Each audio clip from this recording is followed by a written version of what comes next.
నమస్కారం ఫ్రెండ్స్, మీకందరికీ నాపై నమ్మకం ఉందా? నాపై నమ్మకం ఉంటే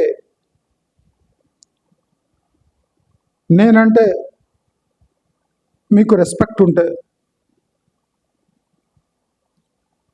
ఒక 30 సెకండ్లు నేను చెప్పినట్టు చేయండి. మీకు చేతనైతే ఒక గంట కూడా చేయొచ్చు. దీని ఫలితాలు అద్భుతంగా ఉంటాయి. దయచేసి అందరూ నేను చెప్పినట్టు కళ్ళు మూసుకోండి. అందరూ కళ్ళు మూసుకున్నారా? మూసుకొని వాళ్ళు అన్నీ మూసుకోండి.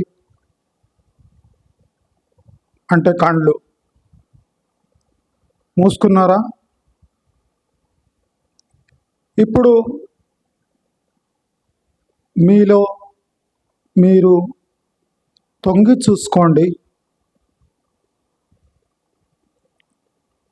చూసుకుంటున్నారా?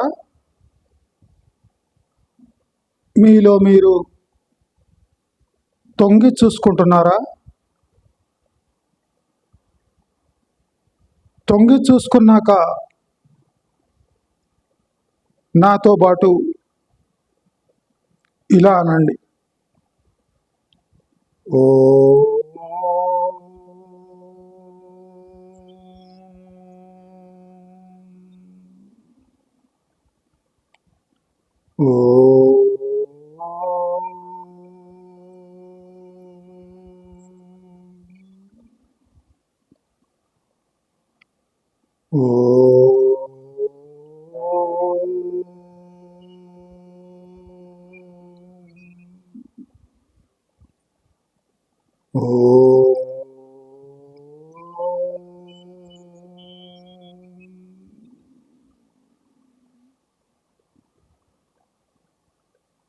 మీలో నుంచి బయటికి రండి.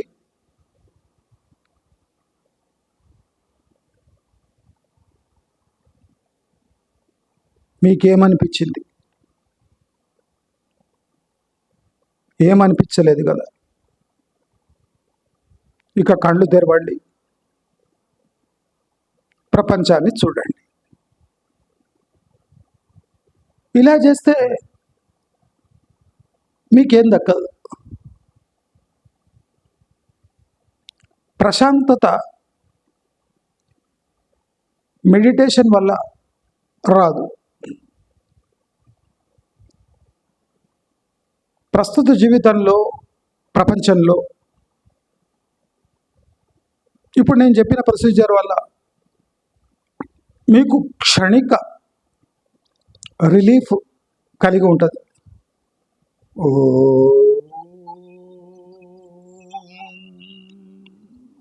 అంటే వైబ్రేషన్ వల్ల ఏదో సుఖం పొందినట్టు, ఏదో ప్రశాంతత వచ్చినట్టు. నాపై నమ్మకం ఉంది కదా అని ఓ అర్ధగంట కళ్ళు మూసుకొని ఓ అంటే ప్రపంచం చేంజ్ కాదు. మన భారతదేశంలో అత్యధిక మంది, చాలా జనాలు పేదరికము లేదా ఇగ్నోరెన్స్ అంటే జ్ఞానము లేకపోవటం, జ్ఞానము ఉన్నట్టు నటించటం,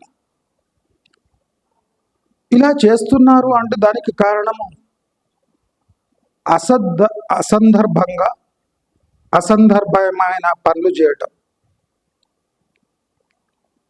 నాకు ఇలా చేయటం వల్ల ప్రశాంతత లభిస్తుంది, కానీ ఇలా చేయటం వల్ల మీకు ప్రశాంతత దూరం అవుతుండొచ్చు. అంటే ఓంల పవర్ లేదు అని కాదు, మెడిటేషన్ల పవర్ లేదు అని కాదు. ప్రశాంతంగా ఒక చోట కూర్చొని మీ చిత్తాన్ని ఏకాగ్రత చేయడం వల్ల ప్రపంచం చేంజ్ కాదు.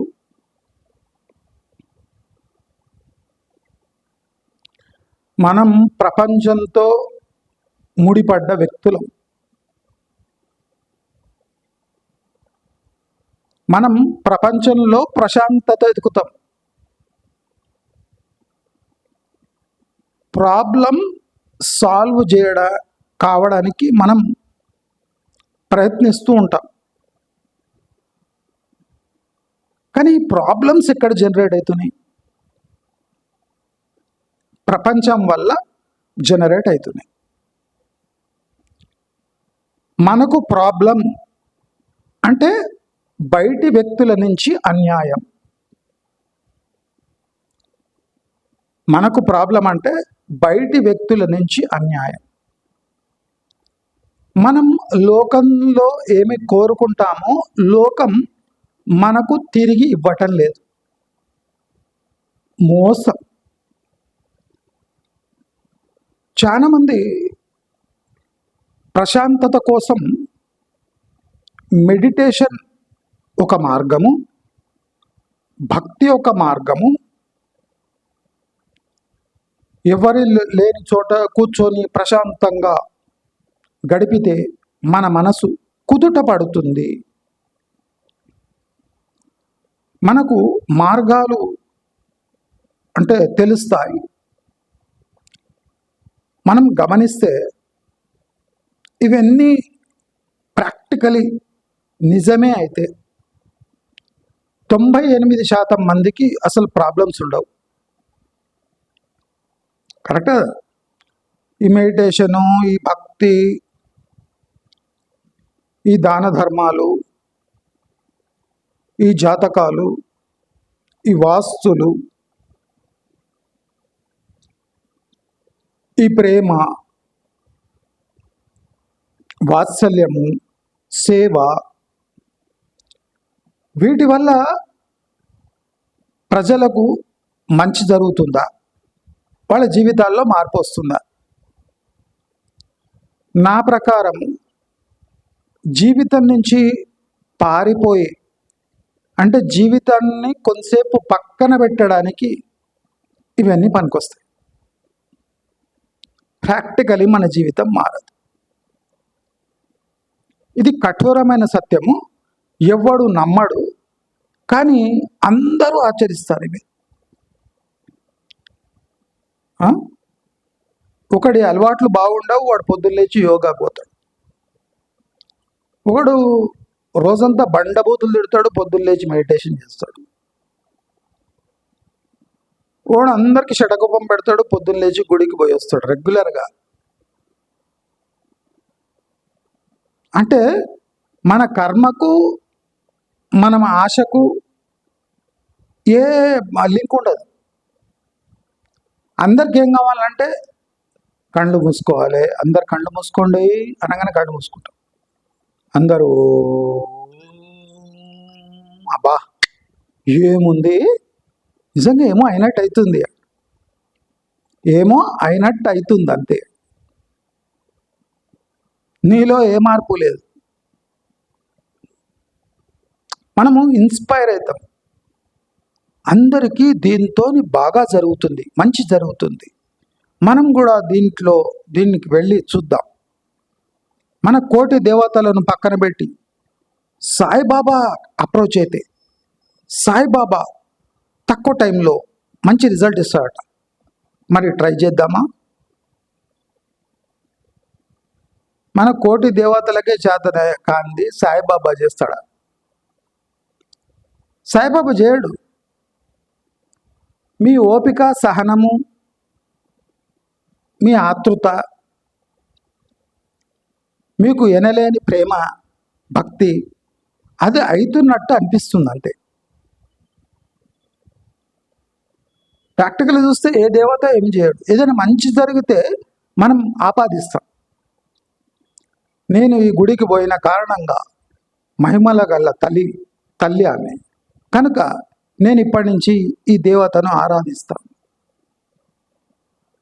అది ఎప్పుడు జరగదు. ఒక్కసారి మంచి జరిగిందంటే మనలో ట్రాన్స్ఫర్మేషన్ వస్తుంది. నేను అడుగుతున్న ప్రశ్న ఒకటే, అసలు ఇవన్నీ మన ప్రాక్టికల్ జీవితం నుంచి కొంతసేపు పక్కగా జరగడానికి పనికొస్తాయి తప్ప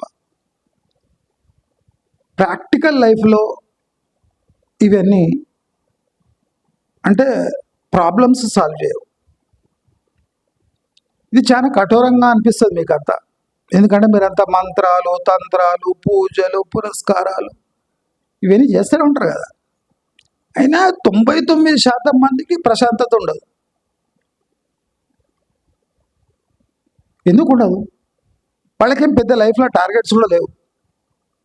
నేను ఎలాన్ మస్క్ కావాలి, అంబానీ కావాలి, నరేంద్ర మోదీ కావాలి, పుటిన్ కావాలి అని ఏముండదు. చిన్న చిన్న కోరికలు ఉంటాయి అంతే, చిన్న చిన్నవి ఉంటాయి. ఏవో 2 డబుల్ స్టోరీ బిల్డింగ్ కట్టాలి, ఓ 6 పోర్షన్స్ కిరాయికి ఇవ్వాలి, ఒక 4 మడుగులు వేసి కిరాయికి ఇచ్చి ప్రశాంతంగా తినాలి. చిన్న చిన్న కోరికలు ఉంటాయి, అవి కూడా తీరవు.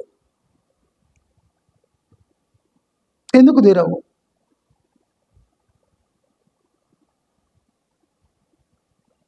అసలు లోకంలో మనతో ఏం జరుగుతుంది, మనం దేనిపై ఫోకస్ పెట్టాలి, మన జీవితంలో ముఖ్య అంశాలు ఏమి? మనం పొద్దున్న లేచి ప్రపంచంలో, దేశంలో జరిగిన ముఖ్య అంశాల గురించి ఎప్పుడూ ఆలోచిస్తుంటాం. ముఖ్య అంశాలు ఏమేమి జరిగిపోయింది, ఏమేమి జరగబోతుంది, ఎవడేమన్నాడు, ఈ మంచి మార్గంలో వీడేం వీడియో ఇస్తాడు, వీడేం సందేశం ఇస్తాడు. ఇదే మన రోజు, ఇదే స్ట్రగుల్. అంటే ఎవడో వచ్చి ఏదో ఒక కొత్తది, వినూత్నమైనది వాడు 1 గంట మాట్లాడుతున్నట్లు 10 minutes మనకు యూస్ఫుల్ది దొరికితే మనకు బాగుంటుంది అనుకుంటాం. నేను మీ అందరికీ ఒక మూల సూత్రమైన ఒక ప్రశ్న ఇస్తా. మీరే మీ జీవితంలో రోజువారీ ముఖ్యాంశాలు, నాకు కావాల్సిన విషయాలు, నాకు అనవసరమైన విషయాలు, దీన్ని సపరేట్ చేసుకొని మనం ఎప్పుడైనా థింక్ చేయడానికి ట్రై చేస్తాం. మనం పొద్దున్న లేవగానే ఏం చేస్తాం? ఓ న్యూస్ పేపరో, ఓ న్యూసో ఏదో ఒకటి పెట్టుకొని మనని మనం డైవర్ట్ చేస్తాం. పొద్దున్న లేవగానే ఏం చేయాలి అంటే మన ప్రాబ్లమ్స్ గురించి మనం ఆలోచించాలి, మన టార్గెట్స్ గురించి ఆలోచించాలి. మీరు ప్రపంచంలో చూస్తే ప్రతి ఒక్కడు మనకి ఏదో విధంగా మభ్యపెట్టి తన పని తాను చేసుకోబోతున్నాడు. మీరు గమనించండి. నిన్న నరేంద్ర మోదీ 2 కార్లలో వచ్చిండు, అందరూ ఆస్టిరిటీ డ్రైవ్ అంటే పెట్రోల్ ఆదా చేయాలి అని ఒక డైలాగ్ కొట్టిండు. మీరు చూడండి, నేను నిన్ననే ఎత్తిన, ఇవాళ ఎక్కడ ఉన్నాడు? 5 నేషన్ టూర్ అట, అబుదాబి అక్కడిక్కడ తిరుగుతున్నాడు. అంటే దేశ ప్రయోజనాల కోసం నేను తిరుగుతున్నా అంటున్నాడు. మీరు అబ్జర్వ్ చేయండి, మస్తు సార్లు పోయి వచ్చిండు అబుదాబి, అక్కడి ఫోన్లో కూడా అయిపోతుంది పని. నిన్ననే 2 కార్లలో వచ్చిండు. నేను చెప్పినా మీకు, నేను ఇవాళ మీకు చెప్పే విషయం చాలా important. The most important thing for your life. నిన్న నరేంద్ర మోదీ దేశభక్తి పేరు చెప్పి, దేశవాసులారా, మూర్ఖులారా, హౌలేగాండ్లారా, నేను పెట్రోల్ డీజిల్ ఆదా చేయడానికి, మీ ట్యాక్స్ డబ్బులు ఆదా చేయడానికి నేను 2 కార్లలో తిరుగుతున్నా అని ఒక కాంపౌండ్లో 2 కార్లు వచ్చినాయి. అది ఫోకస్ చేసి, देखिए देश के प्रधानमंत्री आपके टैक्स बचाने के लिए, आपका टैक्स बचाने के लिए केवल 2 एस्कॉर्ट कार में घूम रहे हैं. అది మళ్ళీ చూపించు. అబ్బా, నరేంద్ర మోదీ అంత వ్యక్తి 2 కార్లలో తిరుగుతున్నాడు. నెక్స్ట్ డే పొద్దున प्रधानमंत्री 5 देशों के यात्रा के लिए चल पड़े हैं. అమ్మయ్యా, 2 సాయంత్రం ఏమో దానికన్నా ముందు రోజు 2 కార్లు, నెక్స్ట్ డే బోయింగ్ విమానంలో కూర్చొని, ఎయిర్ బస్లో కూర్చొని 5 దేశాల టూర్కి పోతున్నాం. నెక్స్ట్ డేనే, గ్యాప్ కూడా లేదు. ఎందుకు నిన్న చెప్పినావు, ఇవాళ అంత అర్జెంట్ ఉంది. దేశ ప్రయోజనాల కోసం భయ్. నీకు డీజిల్ పెట్రోల్ వద్దా అంటే మనం ఏం చేస్తాం, అమ్మ డీజిల్ పెట్రోల్ మనకు కావాలి కదా, పోనీ సరే ఇది ఫోన్లో కూడా కావచ్చు కదా సార్ అని ఎవడన్నాడు. దేశ ప్రయోజనాల కోసం మీరు జస్ట్ అంటే క్లోజ్గా అబ్జర్వ్ చేయండి. ప్రతి ఒక్కడు టోపీ వేయడానికి చూస్తున్నాడు. గట్టిగా నిద్రలు వచ్చి, చెవులు వచ్చి, అరే హౌలే కాండ్లారా, అరే హౌలే అని పోతున్నాడు. మీరు అబ్జర్వ్ చేయండి. వాడంత ధైర్యంగా వచ్చి మన చెవుల అరే హౌలే అని పోతున్నాడు. మనం అది నిజమే అనుకుంటున్నాం. నేను అందుకోసం వీడియో స్టార్టింగ్ అందరూ నాపై నమ్మకం ఉంటే కళ్ళు మూసుకోండి అన్న. నాపై నమ్మకం ఉంటే కళ్ళు మూసుకోండి, నమ్మకం ఉన్నాడు కళ్ళు మూసుకుంటారు. నిజంగా ఏమో చెప్తాడేమో అని అందరు మూసుకున్నాక మీ లోపల తొంగి చూడండి అన్న. అంటే అరే ఏం తొంగి చూడడం అంటే చాలా మందికి అర్థం కాదు. సరే చూద్దాం తొంగి అని చూస్తుంటారు. కొద్ది కళ్ళు మూసుకొని లోపల ఏమైనా కలర్ కనిపిస్తుంటుంది. అయినాక ఓం అనండి అనగానే కొంతమంది ఓం అని అంటారు, కొంతమంది అనడారు. ఇది ఏమో గడబడి ఉన్నట్టుంది. నేనేమంట, ప్రతి మనిషికి మెడిటేషన్ టైం వేరే ఉంటుంది. నేను కళ్ళు మూసుకోండి అనగానే మూసుకోవడము, నేను లోపల తొంగి చూడండి అని తొంగి చూడడము, నేను ఓం అనండి అనగానే మీరు ఎక్కడెక్కడ కూర్చున్నారో అక్కడి నుంచి ఓం అనడం, ఇది పద్ధతి కాదు. ఎవడో మీ చెవులో పువ్వు పెడుతున్నాడు.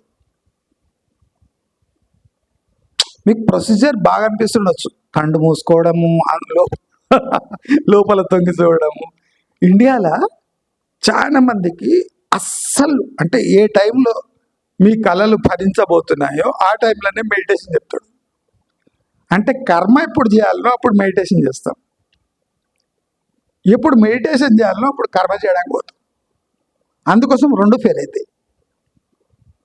నేను చెప్పదలుచుకున్న విషయం ఏమంటే, ఎప్పుడు మనం కర్మ చేయాలనో అంటే ఎప్పుడు కష్టపడి ఎండలు తిరిగి పైసలు సంపాదించాలనో, ఎప్పుడు మన జీవితాలను బాగుపరచుకోవడానికి కర్మను ఆశ్రయించాలో అప్పుడు మెడిటేషన్ చేస్తాం.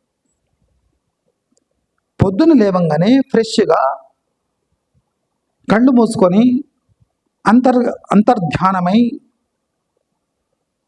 మనము ఓం అనే జపం చేసి తర్వాత పనులు మొదలు పెట్టాలి. తప్పండి. పొద్దున్న లేవంగానే మనం ఇవాళ ఏమేం చేయాలి, ఏం చేస్తే డబ్బులు వస్తాయి, ఎక్కడెక్కడ ఏమేమి చీప్ దొరుకుతాయి,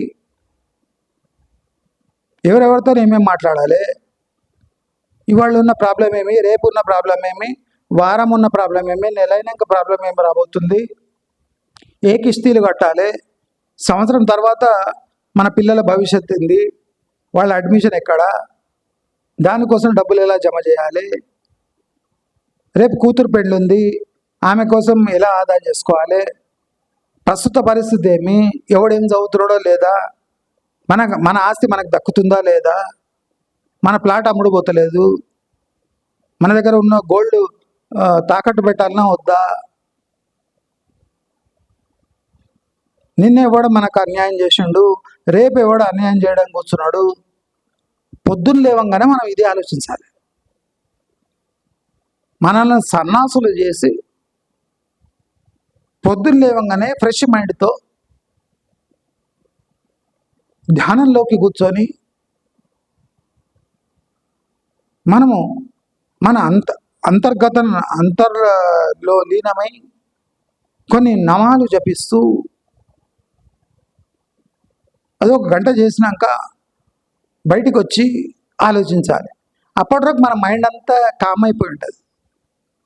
ఈ ప్రాబ్లమ్ సాల్వింగ్ ఎబిలిటీ మోడ్ నుంచి కామ్ అయిపోతుంది మైండ్. అంటే అందరికి అదే కావాలి కదండి, ప్రశాంతత. పిచ్చోళ్ళ మీరు, పిచ్చోళ్ళు మీరు, హౌలేగాండి మీరు. ప్రశాంతత వద్దు, ఇప్పుడు ఆలోచన కావాలి. చాలా మంది చూడండి, చాలా డేంజరస్ థింగ్. ఇండియాలో ఇదే ప్రాబ్లం. మంచి ఆలోచనలు, పవిత్రమైన ఆలోచనలు. ఎవడో మన పీక కోయడానికి రెడీగా ఉన్నాడు, వాడి గురించి మంచి ఆలోచనలు ఎళ్ళొస్తాయి. ఎవడో మన ఆస్తి కొట్టేసిండు, వారి గురించి పవిత్రమైన ఆలోచనలు ఎట్లొస్తాయి? ఎందుకు రావాలి? ప్రస్తుతానికి మనతో జరిగే ఘటనల నుంచి బయట ఎలా పడాలి,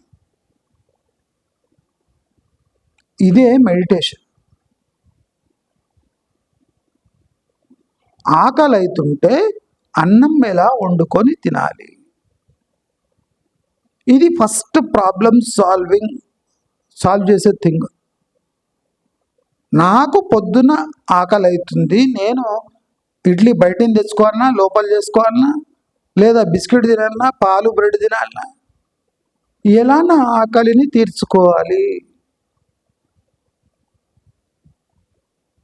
ఆకలి అవుతున్నా పర్వాలేదు, ఒట్టి కడుపుతో మీరు ఈ పద్మాసనంలో కూర్చొని, సుఖాసనంలో కూర్చొని, మీ వెన్నుముక్క నిటారుగా పెట్టి, మీ ధ్యానం కేంద్రీకరించి, ఒరే వద్దురా, ఇది 140 కోట్ల పాపులేషన్. ఏ తలానెత్తి నోరు కొట్టుకున్నా సాల్వ్ కాని ప్రాబ్లమ్స్. పొద్దున్న లేవగానే డైవర్జన్ వద్దు, పొద్దున్న లేవగానే ప్రాబ్లమ్స్ దాని సొల్యూషన్స్, ప్రాబ్లమ్స్ దాని సొల్యూషన్స్. ప్రాక్టికలీ మెడిటేషన్ ఎవరు చేయాలి నేను చెప్తాను. నీట్గా నెలకింత ఇన్కమ్ వచ్చుకుంటా ఎవరు చేయాలి చెప్తున్నా. ప్రాక్టికలీ పొద్దున్న లేవగానే లేదా సాయంత్రము, మీరు ఎప్పుడెప్పుడు చేస్తారో, రాత్రి ఎవరు చేయాలంటే ఫిక్స్డ్ ఇన్కమ్ ఎవరికి వస్తుందో వానికి పెద్ద టార్గెట్స్ ఏం లేవు, లేదా ఎవరితో పెట్టుకోకుండా తన జీవితం తాను సాగిస్తున్నాడో వాళ్ళు పక్కాగా వాళ్ళ టైం బట్టి వాళ్ళు మెడిటేషన్ చేసుకోవచ్చు, ధ్యానాలు చేసుకోవచ్చు, భక్తి మార్గంలో మునిగి తేలొచ్చు, విహారయాత్రలకు పోవచ్చు, చార్ధామ్ యాత్రలకు పొండి. కానీ మీ ముదనష్టపు ఎక్స్పీరియన్స్లు కోట్ల మందికి ఆపాదించకండి. నన్ను తప్పు అర్థం చేసుకోవద్దండి. మనిషికి భక్తి ఉండాలి, మనిషి మెడిటేషన్ చేయాలి, మనిషి ప్రశాంతతను కోరుకోవాలి. అది వస్తుందా రాదా తెలియదు. ఇప్పుడు నేను కూడా గుడికి పోతా, పోయి దేవునికి దండం పెడతా, పెట్టి ఇగో ఇట్లుంది కథ, మరి నేనేమో ఇట్లా, నా పర్సనాలిటీ ఏమో ఇట్లుంది, మరి ఏమైనా చేస్తే చెయ్యి, లేకపోతే లేదు. ఇప్పుడు నువ్వు దేవునివి కదా, నీవు ఇది చేయి అది చేయని నేను ఇన్స్ట్రక్షన్ ఇవ్వలేను నీకు. నేను కూడా గుడికి పోతావై, నేను గుడికి పోతా ఏం చేస్తా అంటే నమస్కారం పెడతా, పెట్టి ఇగో చూడవై, నా పర్సనాలిటీ నీవే పుట్టించినావు, నా పర్సనాలిటీ ఇది, నేను చేసే పనులు ఇటువంటి, మరి దీంట్లో నాకు ప్రశాంతత ఇస్తావా, పైసలు ఇస్తావా, ఏం సుఖాలు ఇస్తావో దుఃఖాలు ఇస్తావో అది నీ ఇష్టం. చెప్పేదైతే చెప్పిరా బాయి నీకు. నీకు మెడిటేషన్ చేపించేది ఉంటే చేపి, దాంతో ప్రశాంతత వస్తుంది అంటావా? నీకు అర్చన చేపిస్తా, అర్చన చేపిస్తే ప్రాబ్లమ్స్ సాల్వ్ అవుతాయి అంటావా? అంటే తంతుల వల్ల మన ప్రాబ్లమ్స్ సాల్వ్ అవుతాయా? కొన్ని మహిమ గల గుళ్ళు ఉన్నాయి. ప్రతిసారి మహిమల కోసం గుళ్ళకు పోయి రాలేం కదా మనం. దేవుడు ఒక గుడి ఇచ్చిండు. చాలా మంది ఏమనుకుంటారు, గుడి ఇక్కడ ఉంది అనుకుంటారు. ఇక్కడ గుడి ఇక్కడ ఉంది. ఇది గుడి, ఇది ధ్వజస్తంభం. ఇది ఓన్లీ ధ్వజస్తంభం. ఇది గుడి. ఇది ఎప్పుడు ప్రశాంతంగా ఉండదు. ఇది ఎప్పుడు ప్రశాంతంగా ఉండదు. ఇది కదా మనసు ప్రశాంతంగా ఉండదు. కోరికలు నానా బీభత్సం ఉంటుంది. కానీ ఇది పరమ మూర్ఖమైనది. ఇది బాగా తెలివిగలది మనసు. తన ఇష్టం వచ్చినట్టు సాధించుకుంటుంది. ఇది సాధించలేదు. ఇది ప్రయత్నం చేస్తూ ఉంటుంది. ఇదే గుడి.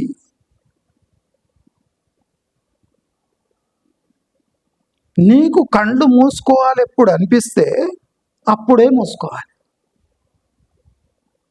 నీకు దేవుడు కావాలి అని ఎప్పుడు అనిపిస్తే అప్పుడే పోవాలి.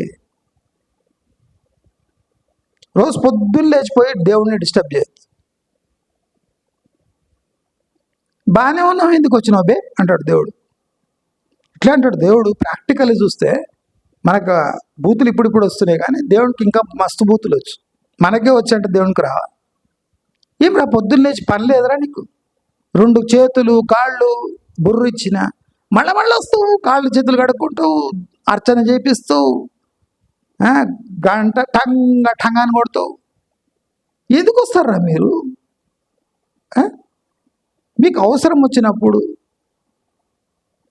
నా అవసరం వచ్చినప్పుడు రండిరా మీరు. రోజు పొద్దున్న లేచి స్నానం చేసినాక దేవుని దర్శనం, భక్తి, ఒక్కొక్కడు రండిరా మీరు. గుంపులు వస్తారు, మందలు. ఎవరికి ఏ ప్రాబ్లం ఉంది తెలియదు, ఎవరికి ఏం సాల్వ్ చేయాలి తెలియదు. నెత్తి నొప్పి అయిపోయిందిరా మీతో అని అంటుంటాడు దేవుడు. మీకేమనిపిస్తుంది?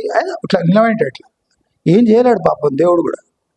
మీరు కుంకుమార్చన చేపిస్తారు, అవి దండలు వేపిస్తారు, పూలు తీసుకుపోయి అర్చన, మా పైసల కోసం మా పూజారి ధూపం పెట్టి బుగ్గ ఇడుస్తుంటాడు దేవుని ముఖం మీద. మళ్ళీ ఆశీర్వచనం ఇస్తాడు. నేనేం తప్పండలేని ఇవన్నీ. ప్రాక్టికలీ మీ ప్రాబ్లమ్స్ సాల్వ్ అవుతున్నాయా అంటే కావు. దేవుడు చేయడు. దేవుడు ఏం కోరుకుంటాడు? ఒరే, నీకు కళ్ళు ఇచ్చినా, 2 చేతులు ఇచ్చినా, ఒక బుర్ర కూడా ఇచ్చినా, వీక్షించడానికి 2 కళ్ళు ఇచ్చినా, వాసన చూడడానికి 2 ముక్కు 2 రంధ్రాలు ఇచ్చిన, మాట్లాడి బతకరా అని ఒక 4 ఇచ్చిన, వినడానికి 2 చెవులు ఇచ్చిన, అరిగించుకోవడానికి ఒక పొట్టు ఇచ్చిన, అదంతా సరిగ్గా అరగకపోతే అరగకపోయినా అన్ని పంపించడానికి ఒక హోల్ ఇచ్చిన. అంటే టోటల్ మెకానిజం ఇచ్చిన నీకు. నీవు ఇవన్నీ బాగా యూజ్ చేయి. అంటే పీక్స్ లెవెల్ తీసుకపో. నీకు చేత కాలేదనుకో, వచ్చి నా ముందర దండం పెట్టు. దేవుడా నాకు ఇది ఇచ్చావు, నాకు అది ఇచ్చావు, అన్నీ నేను బాగా యూజ్ చేసేసిన. మన ఇండియాలో ఏదైనా బాగా యూజ్ చేస్తారు, మొత్తం యూజ్ చేసిన. నా పార్ట్స్ యూజ్ చేసి నాకు ప్రాబ్లం తక్కువ ఉన్నట్టు నా ఒక పార్ట్ యూజ్ చేసి ఒక 2 కన్నా. ఎందుకంటే దేవుడే ఇచ్చిండు కదా. మన ప్రాబ్లమ్స్ తక్కువ ఉంటాయి, అందుకని మనం ఏం చేస్తాం, కొన్ని పార్ట్స్ యూజ్ చేసి ఒక 2 కంటాం.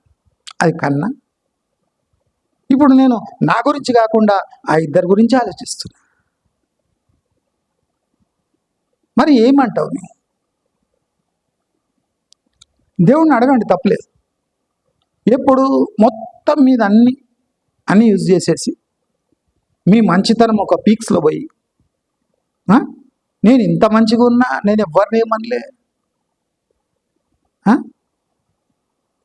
నన్ను అందరు ఇట్లా అంటున్నారు, నా ఆర్థిక పరిస్థితి బాగాలేదు, రోజుకు 15 గంటలు 18 గంటలు పనిచేస్తున్నా, నేను ఎంటెక్ చేసిన, బీటెక్ చేసిన, సిఏ చేసిన, ఐసీడబ్ల్యూ చేసిన, అన్నీ చేసిన, 2 పిల్లల్ని కన్నా, ఒకే భార్యతో ఉంటున్నా, అయినా నాకు ప్రాబ్లమ్స్ ఎందుకు దేవుడా అని అడుగు.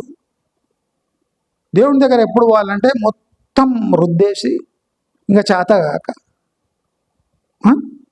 అంతర్యామి అలసితి సొలిసితి మనం అందరూ పాడుకుంటాం. ఆ పాటలు మెయిన్ థీమే అది. అంతర్యామి అలసితి సొలిసితి. అయిపోయింది, నా పని అయిపోయింది, ఇక నా చేతిలో ఏం లేదు, ఇక నీవే చూసుకోవాలి. ఆ స్టేజ్లో అప్పుడు ఆయన దగ్గర పోవాలి. మనం ఏం చేస్తాం, అన్నమే చూసినామా, తంబర పట్టుకుని పోతూనే ఉన్నాడు. అంతర్యామి అలసిసి సొలిసి భలే ఉంది పోయి పాట, జబర్దస్త్ పాట కదరా వాడు చెప్పింది నువ్వు ఫస్ట్. అంతర్యామి అలసితి సొలసి. అయిపోయింది, నా పని అయిపోయింది, నా చేతిలో ఏం లేదు, ఇంకా నీది ఒకటే రెమెడీ మిగిలింది. మళ్ళీ ఏం చేస్తావు భయ్, నువ్వు చెప్పు అంటే ఏమైనా చేస్తాడు, లేకపోతే లేదు. అంటే దేవుడి దగ్గర కూడా మనకు పక్క భరోసా దొరకదు. మనకు ఈ భగవద్గీతలు కానీ, మన ఈ ఏమంటారు దాన్ని, పురాణాలు ఇతిహాసాలలో ఎగ్జాంపుల్స్ కానీ, మనకు ఫెయిల్యూర్ ఎగ్జాంపుల్స్ ఎక్కువ ఉంటాయి, అన్యాయపు ఎగ్జాంపుల్స్ ఎక్కువ ఉంటాయి. అన్నీ అయిపోయి లాస్ట్కు ఏదో మంచి జరుగుతున్నట్టు మనకు ఎగ్జాంపుల్స్ ఉంటాయి. కానీ మనం నిజ జీవితాన్ని చూడండి, అన్నీ ఫస్ట్ స్టేజ్లో మంచిగా అయిపోవాలి. అందరికీ నీట్లో ర్యాంక్ రావాలి, అందరికీ. వాడిని బుర్ర ఎట్లనే ఉండని, వాడికి ఎంసెట్ నీట్ ర్యాంక్ రావాలి, వాడు ఎంపీసీలో టాపర్ కావాలి. కాకపోతే నారాయణలు జరిపించి 1,00,000 ఇస్తే వాడే టాప్ చేస్తాడు. అంటే నీ టార్గెట్ వాడు టాప్లో ఉండాలి. ఎట్లుండాలి, అటగోలుగా ఉంటే పర్వాలేదు, వాడు అట్లా ఇట్లా చేసి ఉండాలి. అంటే ఇలాంటి అనైతికమైన కోరికలు రోజు పొద్దున ఉండి, irrespective of ability, your personal ability and your ability of your child, నీ టార్గెట్ పూర్తి కావాలి. ఎట్టి పరిస్థితుల్లో నా దగ్గర డబుల్ స్టోరీ బిల్డింగ్ ఉండాలి. ఎట్లుంటుంది, రేట్లు ఏమున్నాయి బయట, నువ్వు కాయా కష్టం చేసినా నీకు జీతం ఎంత వస్తుంది,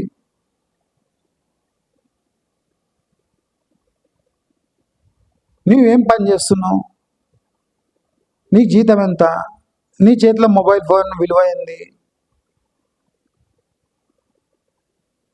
దాంట్లో డేటా ఎంత తెప్పిస్తున్నావు, ఆ డేటా నుంచి నీకేమైనా ఫలితాలు వస్తున్నాయా?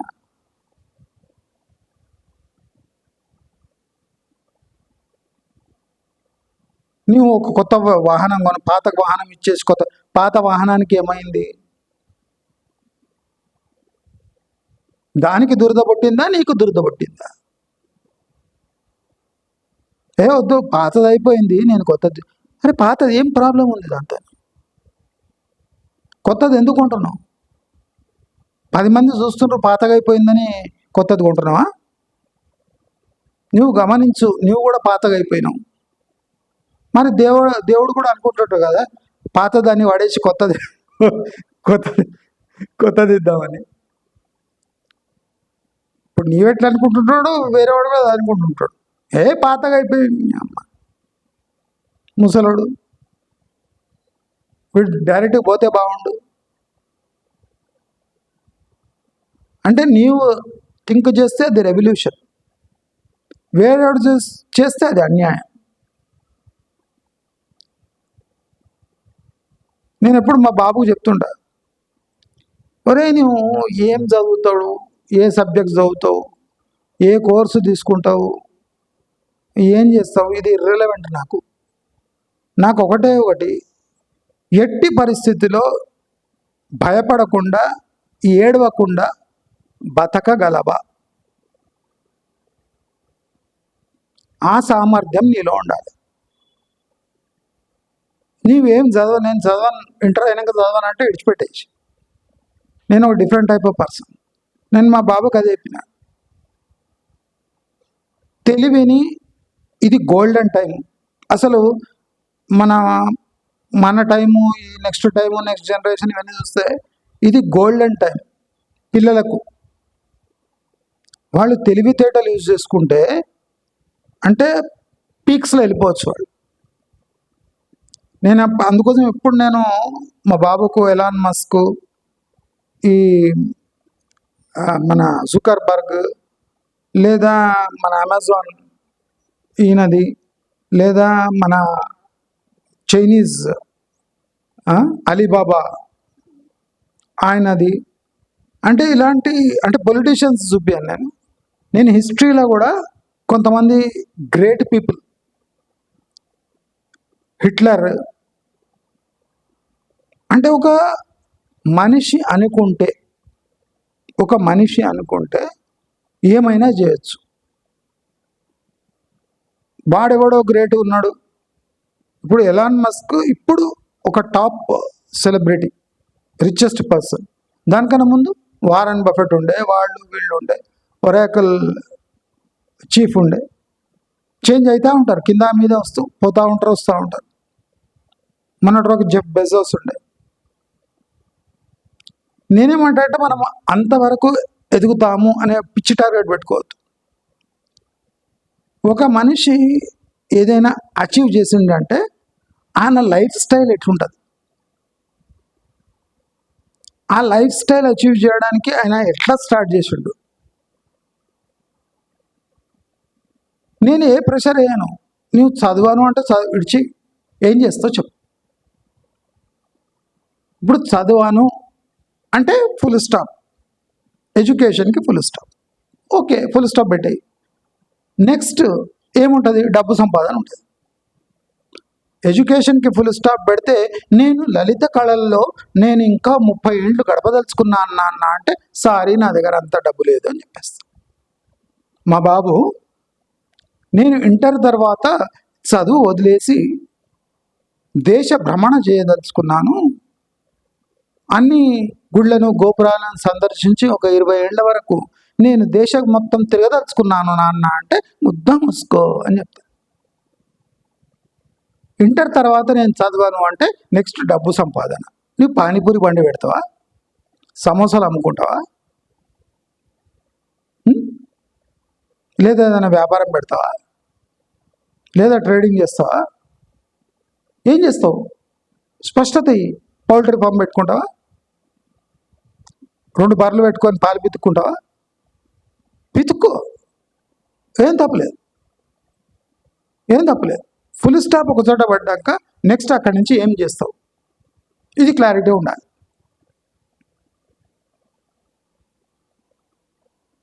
మా బాబు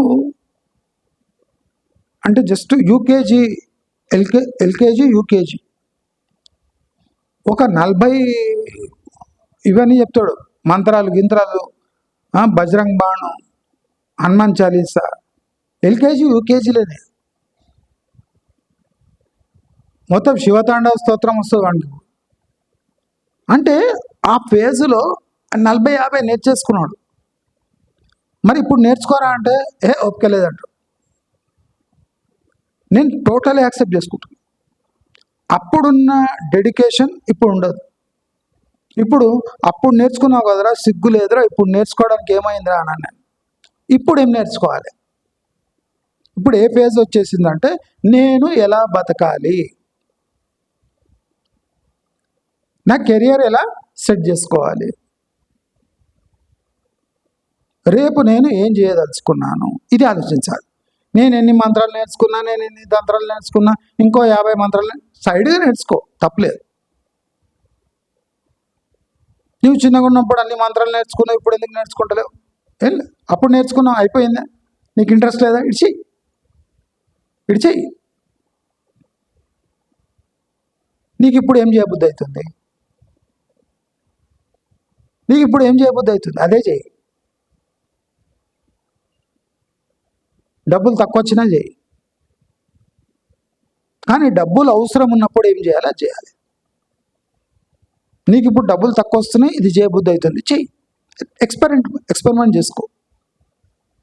కానీ ఎప్పుడు సీరియస్ అయినావో అప్పుడు డబ్బులు రావాలి. ఇది గుర్తుపెట్టుకో. మనకు నిజ జీవితంలో ప్రాబ్లమ్స్కి సొల్యూషన్స్ కావాలి. ప్రాబ్లమ్స్ రాకుండా మన దగ్గర కొన్ని టెక్నిక్స్ ఉండాలి. ప్రాబ్లమ్స్ అవాయిడ్ చేయడానికి టెక్నిక్స్ కావాలి. ప్రాబ్లం వస్తే సాల్వ్ చేయడానికి టెక్నిక్స్ కావాలి. ఈ బుర్ర ఉన్నది మెడిటేషన్ చేయడానికి కాదండి. ఈ బుర్ర ఉన్నది మల్టిపుల్ టాస్క్స్ ని సాల్వ్ చేయడానికి దేవుడు ఇచ్చింది. ఇది ఇచ్చి ఊరుకోలేదండి, ప్రాబ్లమ్స్ ఇచ్చాడు.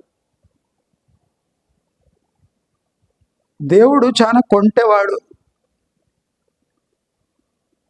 మీరు చూడండి, అన్నీ బాగున్నాయి కానీ అది లేకుంటే బాగుండే మా జీవితంలో.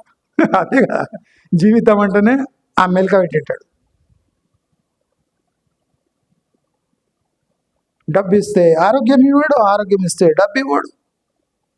ఏదో ఒకటి పెట్టింటాడు, సీకు పెట్టింటాడు. నాకు ఆ సీకు లేకుంటే బాగుండే. ఆ సీకు ఉంటుంది కింద, ఆ సీకు పెట్టింటాడు. ఆ పెట్టి నువ్వేం చేస్తున్నావు అని చూస్తాడు. అదేం దేవుడు, నువ్వు ఆ సీకు పెట్టినావు, సీకు తీసేస్తే నేను ఏం పని చేస్తా తెలుసా? ఆ సీకు లేకపోయింటే, కింద సీకు పెట్టినావు కదా, క్వశ్చన్ పెట్టింటాడు. అది ఇరిటేషన్ చేస్తుంటుంది. కూర్చోమంటాడు. కింద సీకు పెడతాడు, ప్రశాంతంగా సోఫా ఇచ్చినా కూర్చోమంటాడు. అరే సీకు పెట్టినావు, ప్రశాంతంగా సోఫాలు ఎట్లా కూర్చోవాలి? అదే బ్రహ్మ విద్య. చాలామంది ఏం చేస్తారంటే, కింద సీకు ఉంటుంది, క్వశ్చది దేవుడు పెట్టిన సీకు ఉంటుంది, అది పెట్టుకొని నిటారుగా కూర్చోండి, వెన్నుముక్క స్ట్రైట్గా పెట్టండి, మీ అంటే అంతర్భాగంలోకి మీరు తొంగి చూసుకోండి. ఏం చూస్తాం? కింద సీకు గిర్రి అని లోపల దిగుతుంది. మంట, నొప్పి. దీంట్లో నీవు అంతర్గతంగా చూసుకొని, కళ్ళు మూసుకొని, మెడిటేషన్ చేసుకొని, భంగిమ సరిగా పెట్టి, వెన్నుముక్క నిటారుగా పెట్టి, కింద సీకుంది, లోపల దిగుతుంది, లెమ్ అంటుంది, నీవేమో కూర్చో అంటున్నావు. తప్పది. దేవుడు సీకు పెట్టేటప్పుడు నిటారుగా నిల్చొని ఉండాలి. చేతులు ముందు కాదు, వెనక్కి ఉండాలి. లీనంలోకి చూడొద్దు, దాన్ని కింది నుంచి బయటికి తీయాలి. అది ప్రాబ్లం. ఫస్ట్ ఏం ప్రాబ్లం అంటే, కింద దూరున్న సీకును తీయాలి. మీ కర్మం ఏమంటే కిందున్న సీకు దిగేటది కదా, దాన్ని తీసుకోవాలి ఫస్ట్. మీరేం చేస్తారు? సీకు తనంతకు తానే దిగిపోతుంది, బయటికి వస్తుంది, రాదు. ఇప్పుడు 99% మందికి సీకు ఉంటుంది. అది సీకు నొప్పి అవుతుంటుంది, ఏం చేయాలి తెలియదు. ఒకటి ఇట్లా కూర్చుంటాడు, ఒకటి ఏసీ ఆన్ చేసుకుంటాడు, ఒకడు నిద్ర వస్తే జారని మందు తాగుతాడు, ఒకడు సాటర్డే సండే పోయి బిర్యానీలు తింటాడు. అంటే ఆనందం ఎట్లన్నా దాన్ని ఆనందంగా గడపాలి. మనలో కసి ఏముంటుందంటే, ఎట్లన్నా ఆనందంగా గడపాలి. మన డబ్బును యూజ్ చేయాలి. నీకు డబ్బును యూజ్ చేయాలి, కింద సీకుంది, జాగ్రత్త. మనం ఏం చేస్తాం? ఇవన్నీ అవాయిడ్ చేయడానికి సాటర్డే సండే మనం ఎంజాయ్ చేద్దాం. క్లియర్గా ఎంజాయ్ చేయగలుగుతున్నారా? లేదు. ఒక చోట డబ్బు పోతుందని బాధ, మీ భార్య ఉండలేదని అక్కస్సు, ఇదేం కర్మ, సాటర్డే సండే 1000 రూపాయలు ఖర్చు పెట్టాలి, వారం అంతా కష్టపడితే 2 రోజులు లేచిపోతున్నాయని ఒక బాధ. అంటే ప్రశాంతత లేని ఎంజాయ్మెంట్. దీంట్లో మనం అంటే దీనితో మనం ప్రశాంతత ఎత్తుకుంటాం. ఏం ఎంజాయ్ చేసినాం బై అన్న నెక్స్ట్ డే మళ్ళా ప్రాబ్లమ్స్, అప్పులోళ్ళు. ఆ పిల్లగాడు మనం వేలు లక్షలు ఫీజు పెట్టినా ఆ పిల్లగాడు ఫెయిల్ అవుతున్నాడు, చదవాడు, ఎగ్జామ్లో ర్యాంక్ వస్తలేదు. మా నాయన ఆస్తిని కరెక్ట్గా కట్ చేసి ఇవ్వలేదు. నా మొగుడు మంచోడే కానీ కొడతాడు, మంచోడే కానీ తిడతాడు, మంచోడే కానీ తాగొస్తాడు, మంచోడే కానీ ఒక్క నిమిషం ఊరుకోకుండా సిగరెట్ తాగుతూనే ఉంటాడు, మంచోడే కానీ పక్కింటి వాళ్ళతో ఇక్కడ పోయేస్తాడు. మంచోడే. మనం ఆయన దాంట్లో మంచితనం వెతుక్కుంటున్నాం. లేకపోయినా మనం మంచితనం వెతుక్కుంటున్నాం.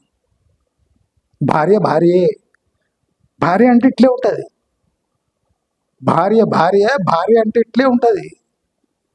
తిడుతూ ఉంటుంది, గులుగుతూ ఉంటుంది, అది ఇది ఇప్పేమంటుంది, ఇంప్రాక్టికల్ ఉంటుంది, ఫంక్షన్లకు పోతూ ఉంటుంది, ఎవరి పెళ్ళికో ఎవరికో చీర పెడతా ఉంటుంది. భార్య అంటే ఇట్లే ఉంటుంది. మనం భార్యలో ప్రశాంతత ఎత్తుకుతుంటాం, భర్తలో ప్రశాంతత ఎత్తుకుంటాం. పిల్లవాడండి బండి భగీరథ లాంటి పిల్లలు ఉంటారు, చాలామంది ఉంటారు. అంటే పూర్తి పాడైపోయిన పిల్లలలో ప్రశాంతత ఎత్తుకుతాం. పిల్లలు పాడైపోయినరు, ఇంకా వాళ్ళలో ప్రశాంతత ఏమి ఎతుకుతాం. మన పిల్లవాడండి దీంట్లో ప్రశాంతత లేదో క్లియర్గా తెలుస్తుందో, వాడు మీ మాట వినడం తెలుస్తుందో, చేయి దాటిపోయిందని తెలుస్తుందో, ఇంకా వాళ్ళలో ప్రశాంతత ఎత్తుకోడింది. వీడు బాగుపడాలని దేవుళ్ళ దగ్గర ఓడింది. దేవుడు అడుగుతాడు, ఒరే నీవే కదరా కన్నది, మస్తు ఎంజాయ్ చేసి కన్నావు. ఎంజాయ్ చేసి కన్నందుకు మళ్ళీ వాడి భవిష్యత్తు మరి ఇట్లా ఎందుకు చేసినవరా అంటే నా మాట ఏంటలేడు. అంటే నువ్వు ఎట్లా పెంచినావు కనుక నీ మాట ఏంటలేడు. లేదు నీవు ఇట్లే పుట్టించినావు, వాడు చెడబుట్టిండు. చాలామంది ఉంటారు పిల్లలు, వీడు చెడబుట్టిండు అంటాడు. వాడు చెడబుట్టాడు ఏంది, వాడి కర్మలతో వాడు పుట్టిండు. వాడు నీ కర్మ పాడు చేయడానికి పుట్టిండు, గుర్తుపెట్టుకో. నువ్వేం చేస్తున్నావు, వాడి దాంట్లో ప్రశాంతత తెచ్చుకుంటున్నావు. వాడిని నీ లైఫ్ డిస్ట్రాయ్ చేయడానికి పుట్టిండు. వాడి మెయిన్ ఏమది, వాడి మెయిన్ ఏమేమంటే నిన్ను డిస్ట్రాయ్ చేయడానికి పుట్టిండు. ఇప్పుడు కంసునికి శ్రీకృష్ణుడు డిస్ట్రాయ్ చేయడానికి పుట్టిండు. మరి కంసుడు చంపుకుంటూ పోయిండు. ఎందుకు పోయిండు, వాడికి భయం. అంటే మనం చూడండి, కంసునికి క్లియర్ కట్ ఐడియా ఉంది, నా చెల్లెలకు పుట్టబోయే కొడుకు నన్ను చంపబోతాడు, నేను వాడిని ఫినిష్ చేయాలి. ఇక్కడ మెడిటేషన్ చేసి ధ్యానం చేసి కూర్చోలే కంసుడు. ఎవడెవడు పుడతా ఉన్నాడు వాడిని నేలకేసి కొడుతూనే ఉన్నాడు. వానికి క్లారిటీ ఉంది, వీడు పుట్టబోయేవాడు నా నాశనానికి కారకుడు అవుతాడు, లేపేయాలి. మనం ఏం చేస్తున్నాం, అలాంటి వాడే పుడుతున్నాడు, వాడి దాంట్లో ప్రశాంతత ఎత్తుకుతున్నాం. దొరుకుతుందా?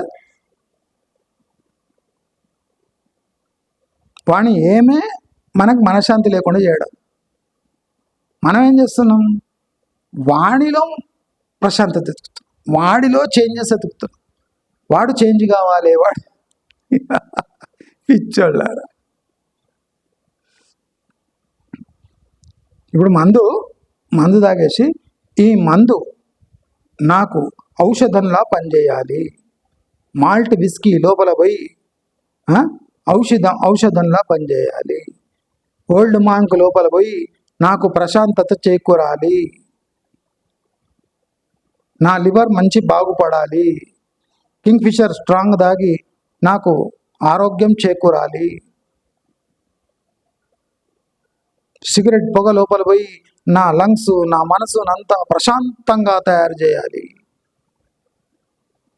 ఇవేమైనా కోరికలా?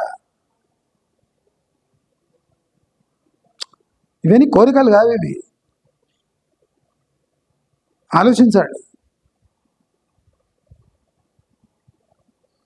ప్రపంచంలో అందరూ ఫస్ట్ డే 2 కార్లు, తర్వాత విదేశీ యాత్ర. అంటే వాళ్ళకు కూడా మిమ్మల్ని చేంజ్ చేసే ఓపిక లేదు. ఫస్ట్ డే 2 కార్లు. చూసిందా ప్రజలారా, నేను 2 కార్లలో తిరుగుతున్నా, మీకోసం నా సెక్యూరిటీని పణంగా పెట్టినా అనడం. ఇప్పుడు మనం యుఏకి పోయిండు మోదీ జట్ల, విమానంలో. అక్కడ యుఏ గౌరవం ఇచ్చింది. ఎట్లా? F-16 F-15 జెట్స్ తెచ్చి ఎస్కార్ట్ అట మోదీకి. అక్కడ ఎన్ని లక్షల రూపాయల ఇంధనం వేస్ట్ అయి ఉంటుంది యుఏది. మోదీ చెప్పాలి, ఇవన్నీ చేయొద్దు, నేను ఆల్రెడీ 2 కార్లలో తిరిగి వస్తున్నా మా కంట్రీలో, నీవేమో నా ఎయిర్ బస్ పక్కన 2 యుద్ధ విమానాలు, 4 యుద్ధ విమానాలు గౌరవం కోసం తీసుకొస్తున్నాం, అది రాంగ్ మెసేజ్ పోతుందని చెప్పాలి. కానీ చెప్పలేదు మోదీ. కానీ అక్కడ చెప్పేసినాం, ఇక్కడ వచ్చినాం. మొన్న ఒక వీడియో చూసిన, శ్రీ రవిశంకర్ బెంగళూరులో ఆయన ఆశ్రమం. ఆయనకి ఏమనిపించిందేమో, రజనీకాంత్ని ప్రచారంలోకి దింపిండు. మోహన్ బాబు నిన్న మాట్లాడిండు, రవిశంకర్ సాక్షాత్ శివుడు అని చెప్తున్నాడు. ఏంది సడన్గా? రవిశంకర్ మనకు ఎప్పటి నుంచో తెలుసు. శ్రీ రవిశంకర్ సడన్గా ఆయన దేవుడి అవతారం అంట. రజనీకాంత్ న్యాచురల్గా కొద్దిగా ఆయన ఏం తిన్నా ఏం తాగినా లాస్ట్కు దేవుని దగ్గర ప్రశాంతత కోరుకునే మనిషి. నిన్న మోహన్ బాబు కూడా చెప్తుండు, సాక్షాత్ దేవుడు శివుడు, సాక్షాత్ ఆదిత్యుడు, నేను నమస్కారం పెడదామని పోయి కాళ్ళ మీద పడ్డా. అలాంటి మహోన్నతమైన వ్యక్తిత్వం ఉన్న వ్యక్తి సడన్గా. అంటే మనము ఎప్పుడు లైఫ్ మీద ప్రాక్టికలీ ఫోకస్ పెట్టడానికి ట్రై చేస్తామో, ప్రాబ్లమ్స్ సాల్వ్ చేయడానికి ట్రై చేస్తామో, అప్పుడే మనం మభ్యపెడుతుంటాం. మభ్యపడడం అంటే ఒక విధంగా కాదు. గుళ్ళు, గోపురాలు, మెడిటేషన్ సెంటర్లు, యోగా కేంద్రాలు, జిమ్ములు, దైవభక్తి, గుళ్ళు గోపురాలు తిరగడము, అన్నదానాలు, దాన ధర్మాలు, జపతపాలు. అంటే ఇప్పుడు కర్మను ఫిక్స్ చేయడానికి టైం ఉంటుందో అప్పుడు మనం మెడిటేషన్లు, ఇతరత్ర థింగ్స్ చేసి మన ప్రాబ్లమ్స్ని అట్లే అట్టు పెట్టుకోనుండి అది చేయి దాటాక దానికి సొల్యూషన్స్ వెతుకుతూ ఉంటాం. నా విన్నపం ఏమంటే, పొద్దున్న లేవగానే ఈరోజు ఉన్న ప్రాబ్లమ్ని సాల్వ్ ఎలా చేయాలి అని ఫస్ట్ మెడిటేషన్ చేయాలి. దీనికి కార్యాచరణ, ఈరోజు దరిద్రంగా గడవబోతున్నది, ఈ కారణంగా మన రోజు దరిద్రంగా, అష్టదరిద్రంగా గడవబోతుంది. ఈ అష్టదరిద్రమైన రోజుని మనం అయినంత ఈజీగా గడిచేటట్టు ఎలా ప్లాన్ చేసుకోవాలి?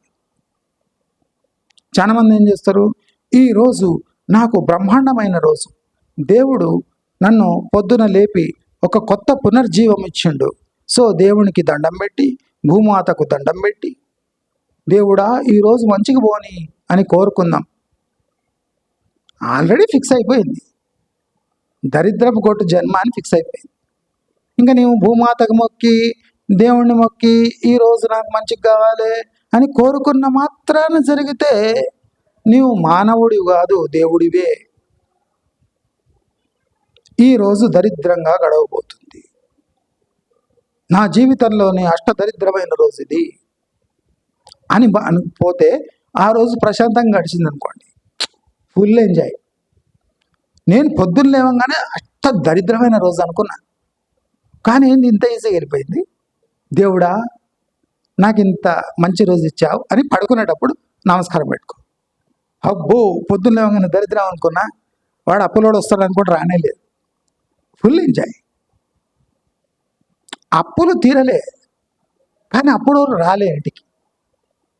అద్భుతమైన రోజు. మళ్ళీ రేపు మళ్ళీ అదే భయం. దరిద్రుడు అప్పులోడు ఇవాళ వస్తాడా ఏమి, వస్తే ఏమేమంటాడు. దాన్ని కౌంటర్ ఎట్లా చేయాలి, ఇంట్లో ఉండాలన్నా పారిపోవాలి. అప్పులున్నాయి, అప్పులోడు వస్తాడు, నెక్స్ట్ డే రాలేదు, అబ్బా దాటేసిన వాళ్ళు. అప్పు తీరడానికి ఏం చేయాలి? దేవుడా అప్పులు ఇచ్చినోడు చచ్చిపోవాలి, నీవేమన్నా చేసి వాడిని లోక నుంచి లేపేయి. మనం కోరుకున్న కోరికలు ఇట్లుంటాయి. ఎట్లనే చేసి నాకు అప్పు ఇచ్చినోడిని చంపేయి. నీ మాయతోని నీ శక్తితోని వాడిని చంపేయి, లేదా వాడిని బుక్స్ అన్ని కాల్చేసి నాకు అప్పిచ్చినట్టు ఆనవాళ్ళు ఉండొద్దు. నాకు ఎక్కడి నుంచైనా డబ్బు రాలిపోడాలి, ఎవరి ఆస్తో నాకు కలిసి రావాలి, తద్వారా నేను అప్పు తీర్చేయాలి. మన కోరికలు ఇంత దరిద్రంగా ఉంటాయి.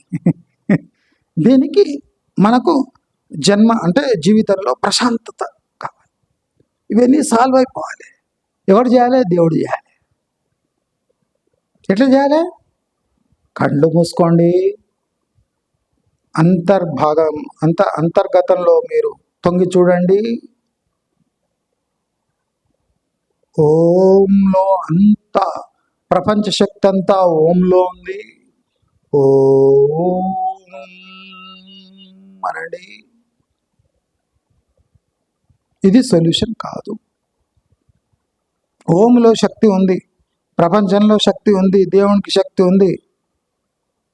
మరి నీకు ఇన్ని శక్తులు ఇచ్చి ప్రపంచంలో పంపించినాక అవి ఏవి టెస్ట్లో చేసుకోకుండా, దానికి పని పెట్టకుండా, ప్రశాంతంగా కూర్చొని అన్ని ప్రాబ్లమ్స్ ఉన్నా ప్రశాంతంగా ఉండి గుళ్ళు గోపురాలకు పోయి దాన ధర్మాలు చేసుకుంటా మంత్రాలు చదువుకుంటా కూర్చుంటే ప్రాబ్లమ్స్ సాల్వ్ అవుతాయా? కానే కావు. ప్రపంచమంతా నీకు టోపీ వేయడానికి అహర్నిశలు శ్రమిస్తుంది. కాబట్టి ఆ టోపీ వేయించుకోకుండా నీ జీవితాన్ని ఎలా గడపాలో ఆ ప్రయత్నమే దాన్నే జీవితం అంటారు. అది మన అంటే ఆత్మ బుర్ర రెండు కోఆర్డినేషన్ చేసుకొని ముందర వెళితేనే ఈ జీవితం సార్థకమవుతుందని అందరికీ తెలియజేసుకుంటూ నమస్కారం.